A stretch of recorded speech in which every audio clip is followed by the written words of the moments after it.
പശ്ചിമേഷ്യൻ യുദ്ധവും കേരളത്തിലെ പ്രത്യാഘാതങ്ങളും. ഇസ്രായേൽ ഇറാൻ സംഘർഷം. ലോകം മുഴുവൻ ഉറ്റുനോക്കുന്ന ഈ യുദ്ധം വെറുമൊരു പശ്ചിമേഷ്യൻ പ്രതിഭാസമല്ല.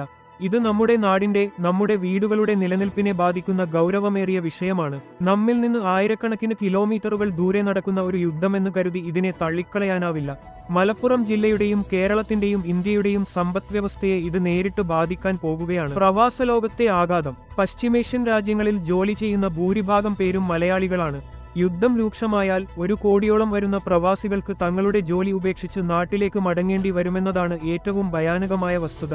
കേരളത്തിന്റെ അടിത്തറ ഇളകുന്നു. ഒരു മനുഷ്യായുസ് മുഴുവൻ കഷ്ടപ്പെട്ട് ഉണ്ടാക്കിയെടുത്ത സമ്പാദ്യമെല്ലാം ഉപേക്ഷിച്ചുള്ള ഈ മടക്കം കേരളത്തിന്റെ സാമൂഹികവും സാമ്പത്തികവുമായ അടിത്തറയെ പിടിച്ചുലയ്ക്കും.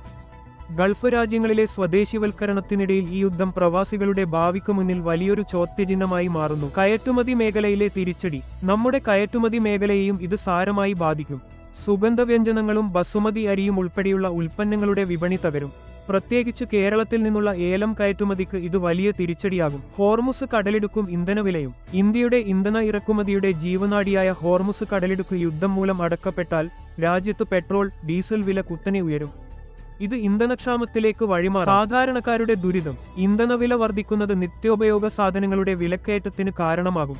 ചരക്കുകപ്പലുകൾക്ക് ബദൽ മാർഗങ്ങൾ തേടേണ്ടി വരുന്നത് സാധനങ്ങളുടെ ക്ഷാമത്തിലേക്കും സാധാരണക്കാരന്റെ പോക്കറ്റ് ചോർത്തുന്ന അവസ്ഥയിലേക്കും നയിക്കും. ചാബഹാർ തുറമുഖവും ജോലിഭീതിയും. ഇറാനിലെ ചാബഹാർ തുറമുഖത്ത് ഇന്ത്യ നടത്തിയ കോടികളുടെ നിക്ഷേപം യുദ്ധം മൂലം അപകടത്തിലാണ്. പലയിടങ്ങളിലും ശമ്പളവും ജോലിയും നഷ്ടപ്പെടുമോ എന്ന വലിയ ഭീതിയിലാണ് ഇന്ന് ഓരോ പ്രവാസിയും കഴിയുന്നത്. വരാനിരിക്കുന്നത് വെല്ലുവിളികളുടെ കാലം. യുദ്ധം എന്നെങ്കിലും അവസാനിച്ചേക്കാം. പക്ഷേ ഈ തകർച്ചയിൽ നിന്ന് കരകയറാൻ നമുക്ക് ദീർഘകാലം വേണ്ടിവരും. വരാനിരിക്കുന്ന ദിവസങ്ങൾ കേരളത്തിന് വലിയ വെല്ലുവിളികളുടേതാണ്. ഈ സാഹചര്യത്തെ നാം അതീവ ജാഗ്രതയോടെ കാണേണ്ടതുണ്ട്. നിങ്ങളുടെ അഭിപ്രായം താഴെ കമന്റായി രേഖപ്പെടുത്തുക.